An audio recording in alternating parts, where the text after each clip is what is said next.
요즘 이 어려운 시기를 어떻게 잘 살아내고 있습니까? 여러 가지로 우리들에게 삶의 많은 피곤함과 고단함과 또 두려움을 안겨주는 시기인 것 같고, 또 이 시기를 우리가 어떻게 살아가야 되고, 또 이 시기가 끝난 이후에 어떤 세상이 펼쳐질지에 대한 여러 가지 또 생각들이 많이 들게 하는 시기입니다. 저는 시청에서 이렇게 보내는 공문을 받을 때가 있는데, 그 공문의 내용을 보면 마치 협박하는 듯한 표현으로 그렇게 교회에 공문을 보내는 것에 대해서 또 대단히 불쾌하게 생각을 했습니다. 하지만 교회도 할 말은 없다고 생각을 합니다. 교회 역시 남을 존중하지 않았으니까 그 반응은 당연한 것이라고 생각할 때가 있습니다. 방역당국이나 이웃을 존중하지 않았던 교회의 모습이 그동안 펼쳐져 있었고, 또 그동안 조금만 더 버티면 이겨낼 수 있을 것이라는 그 많은 사람들의 희망마저 교회로 인해서 꺾여 버렸기 때문에, 그렇게 방역당국이나 또 어디 정부에서 하는 여러 가지 시책에 대해서 교회는 더 이상 어떤 목소리를 내어서는 아니 된다고 생각을 합니다. 남들을 존중하지 않으면서 남들 보고 교회를 존중하라는 것 그 자체가, 그것은 하나의 모순이고 또한 또 다른 폭력이라고 생각이 듭니다.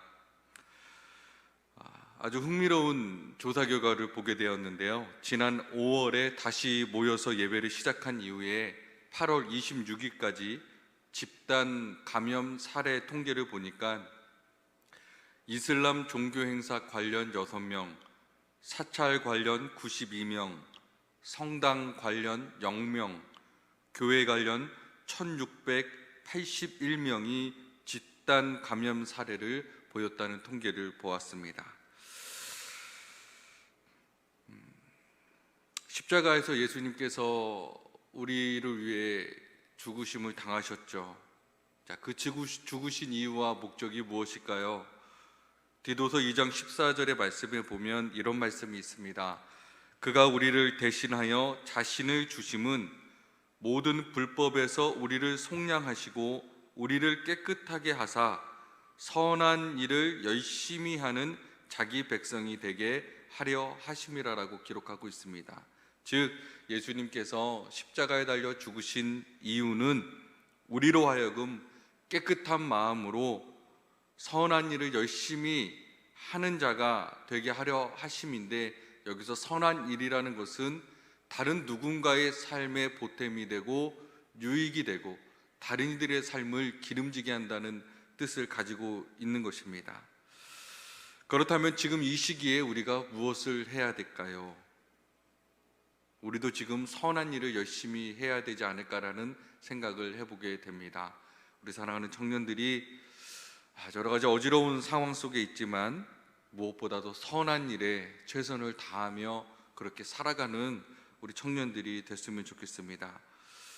자, 오늘의 말씀은 민수기 5장 29절에서 31절까지의 말씀입니다. 이는 의심의 법이니 아내가 그의 남편을 두고 탈선하여 더럽힌 때나 또는 그 남편이 의심이 생겨서 자기의 아내를 의심할 때에 여인을 여호와 앞에 두고 제사장이 이 법대로 행할 것이라. 남편은 무죄할 것이요 여인은 죄가 있으면 당하리라. 아멘. 필사는 아까 말씀드린 디도서 2장 14절의 말씀과 민수기 5장 11절부터 31절까지의 말씀입니다. 너무 길어서 제가 한 부분만 이렇게 읽어드렸습니다. 자, 하나님께서는 민수기 4장에 이어서 진을 치고 머물러 있을 때 진에서 일어날 수 있는 여러 가지 문제들 중에 3가지에 대한 지침을 주십니다. 첫째는 한 장소에 진을 치고 머물 때 이스라엘 백성이 가장 주의해야 될 것은 진에 부정이 타지 않게 하는 것입니다. 자, 이스라엘 백성을 불러내신 목적은 이스라엘 백성들을 거룩한 민족이 되게 하려는 데 있었습니다. 진을 부정하게 만드는 문제로서 세 가지가 지목이 되는데, 첫 번째 악성 피부병에 걸리는 것, 두 번째 성기에서 고름이 흐르는 것, 세 번째 시체를 접촉하는 것입니다. 이런 문제가 있는 사람은 진 바깥으로 내어 보내서 진의 부정이 번지지 않게 하려는 것입니다. 둘째는 다툼과 분쟁입니다.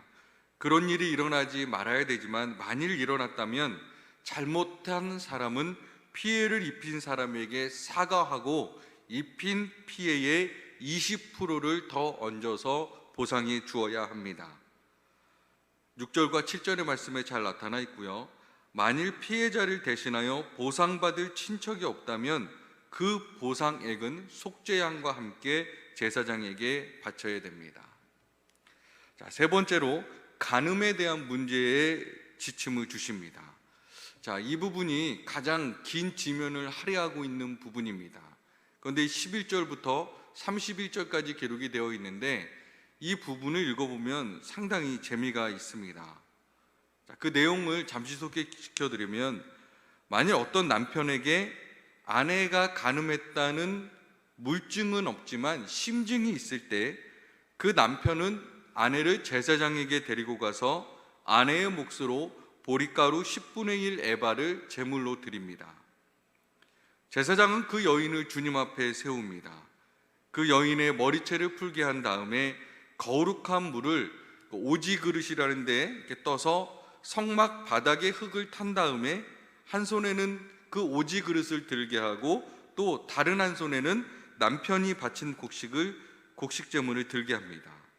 그 상태에서 제사장은 여인에게 간음을 했다면 그에 상응하는 처벌을 받아도 좋다는 맹세를 받습니다.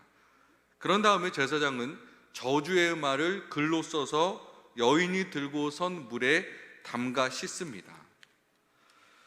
제사장은 여인이 들고 서 있는 곡식 제물의 한 줌을 제단에 뿌려서 불사르고 여인에게 그 그릇의 물을 마시게 합니다. 이렇게 했을 때 만일 그 여인이 간음한 사실을 숨기고 있었다면 맹세한 그대로 배가 부어오르고 허벅지가 마르는 저주를 받습니다. 반면 그런 사실이 없다면 그 여인은 남편의 의심병, 즉 의처증으로부터 해방되어서 명예를 회복하게 됩니다. 어떻게 보면 참으로 비과학적이고 좀 주술적인 행위처럼 보이지만 그 당시의 그 행위는 굉장히 확실한 근거를 제시해 줬다는 것이죠. 그리고 그 광경을 봤을 때 많은 사람들은 정말 저 여인이 죄가 없다는 것을 마음적으로 확신을 받게 되었다는 겁니다. 자, 여기서 우리는 또다시 율법에 배어있는 약자에 대한 하나님의 배려를 보게 됩니다. 율법은 인간의 죄성을 인정한 상태에서 그 최악의 상황을 방지하기 위해서 주어진 것입니다. 그렇기 때문에 최선에 대한 이상을 가진 사람에게는 그 율법은 도덕적인 수준에 있어서 함량미달처럼 보여집니다. 바로 지금 제가 말씀드린 세 번째 지침이 그 예입니다. 지금 남녀평등, 양성평등의 시대의 사람의 눈으로 볼 때 이 율법 지침은 매우 남성 중심적이고 여성 억압적인 것처럼 보여진다는 이야기입니다. 간음의 문제는 언제나 남녀 사이에 일어나는 일인데 남자의 간음을 밝혀내는 절차는 없고 여성의 경우만을 문제 삼고 있는 것처럼 보여지기 때문입니다. 하지만 실제로 이 율법의 지침은 무고한 아내를 남편의 의처증으로 인해 무고하게 고통당하고 학대당할 상황으로부터 그 여인을 보호하는 역할을 했던 것입니다. 만일 간음한 사실을 숨기고 살았던 여성이 제사장에게 고발되어 이 지침에 따라서 엄중한 예식을 행했다면 숨기고 있던 죄에 대한 심판을 받으리라는 그 두려움 때문에 스스로 맹세한 저주가 그에게 일어날 수도 있었을 것입니다. 반면 남편의 의처증으로 인해서 그런 모함을 받고 있는 여성이라면 이 예식을 통해 그 결박이 하나님과 사람들 앞에서 증명되었을 것입니다. 그러므로 이 율법 지침에 대한 당시의 남성 중심적인 문화에서 결백한 여성들이 희생당하지 않게 하려고 하시는 하나님의 깊으신 배려가 담겨 있다고 볼 수가 있다는 것입니다. 사랑하는 청년 여러분, 우리가 그리스도인으로 살아갈 때 가장 주의해야 될 것은 누군가를 억울하게 하지 말아야 된다는 것입니다. 이 억울함에 대한 뇌과학적인 연구가 있는데, 억울함을 당할 때 어떤 뇌의 반응이 일어나냐면 아주 며칠 동안 심하게 썩은 음식을 먹었을 때의 그 뇌의 반응과 어떤 억울함을 당했을 때의 그 뇌의 반응이 똑같다는 것입니다. 즉, 억울함은 이 머릿속의 의식의 기억에서뿐만이 아니라 몸으로, 세포로 기억을 하게 된다는 것이죠. 그리고 그 억울함이라는 것은 대부분 힘없는 약자들에게 돌아가게 되어 있다는 것입니다. 인간은 어쩔 수 없는 죄성을 안고 살아가지만 어느 누구도 억울함을 당해서는 안 된다는 것이 하나님의 마음이고 하나님의 율법입니다. 그리하기 때문에 우리가 이 하나님의 배려와 그 마음을 알고 있다면 우리가 살아가는 삶의 자리에서 또 우리가 관계하는 많은 사람들과의 그 관계 속에서 누군가를 억울하게 만드는 그런 상황이 벌어지지 않도록 우리는 늘 조심해야 된다는 것입니다. 늘 나의 입장만 생각하고 나에게 무엇이 이익이 될 것인가만 생각하게 된다면 이 다른 사람이 당하고 있는 억울함에 대해서 우리는 공감할 수 없게 되지요. 그러니 그 마음을 버려버리고 그 마음을 비워내고 오직 하나님이 약자를 어떻게 대하셨는지 그 배려의 마음으로 우리가 대하는 모든 사람들을 그렇게 대해야 된다라는 것입니다. 그러므로 우리는 이 어려운 시기 속에서 살아가지만 이 하나님이 주신 이 율법 하나는 우리들의 삶의 자리 속에서 또 한 번 실천해 볼 수 있었으면 좋겠습니다. 어려운 사람을 배려하고 또 억울함에 처한 사람들을 도와주려고 하고 그들의 억울함을 풀어주기 위해서 우리가 위로의 사람으로 그렇게 서 간다면 하나님께서는 다른 어떤 일들보다 이 일을 통해 더 영광 받으시고 더 기뻐하시는 그런 귀한 역사가 일어날 수 있게 될 것입니다. 우리 사랑하는 청년들의 모든 삶의 자리 속에서 이 억울함을 위로해 줄 수 있는 그런 위로의 사람으로 살아갈 수 있는 그 믿음의 능력이 함께할 수 있기를 주님의 이름으로 간절히 소망합니다. 기도하겠습니다. 하나님, 율법에 담긴 약자를 세밀하게 보살피시는 하나님의 마음을 보게 됩니다. 아니면 말고식으로 그렇게 불신과 의심으로 누군가를 억울하게 만든 일이 있다면 우리로 하여금 그 죄가 생각나게 하여 주시고 그 죄의 사슬을 믿음으로 풀어낼 수 있는 우리가 되게 하여 주옵소서.